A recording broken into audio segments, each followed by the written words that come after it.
Hi there, it's David here from Grace Church Guildford. We're seeking to understand Christianity.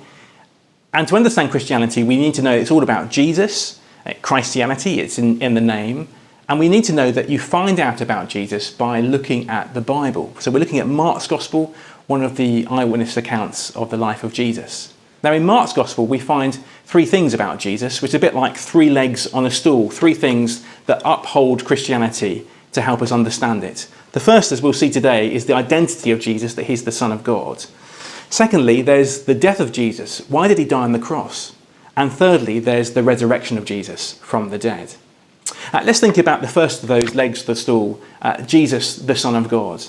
Mark begins his account of the life of Jesus with these words: the beginning of the good news of Jesus Christ, the Son of God.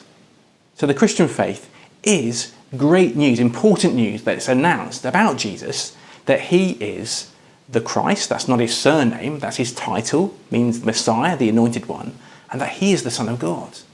In other words, he has great authority from God. Now, in the first few chapters of Mark's Gospel, we see loads of evidence as to the authority of Jesus and his identity as the Son of God. For example, in chapter 1, you see Jesus' authority as a teacher.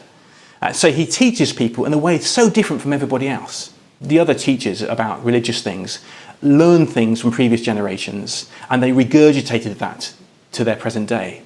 But Jesus taught with an authority that came straight from heaven, and people are amazed. Secondly, as he taught, he showed that he had authority over evil. There were evil spirits that were driven out just by his command. And this amazed people. And thirdly, as he drove out evil spirits, he showed that he also had authority to deal with people's sickness. Many people were healed as Jesus ministered amongst them. Well, you go into Mark chapter 2 and you see Jesus has authority over something else. And this really wound up the religious leaders, because in Mark chapter 2, Jesus shows he has authority to forgive sins. Now, to forgive sins is something only God can do. The religious leaders knew that. But Jesus said to this man, "Son, your sins are forgiven you," thus making himself equal with God. Or you move into chapter 4, you see Jesus has authority over nature itself, calming a storm when everyone else is afraid. Even his disciples are saying, "Who is this?" Then you get to chapter 5, and Jesus shows he has authority over life and death. Reaching out, touching the hand of a poor dead little girl, saying to you, "Little girl, I tell you, get up," and she did. So you see the evidence of the authority of Jesus all over the early chapters of Mark. But there's one more thing that's really important for you and for me as we seek to understand Christianity. And that's back in chapter 1, where Jesus has authority over people. He's walking along the seashore and he sees these men working in the fishing industry. And he says to them, "Peter, James and John and Andrew, follow me." And do you know what they did?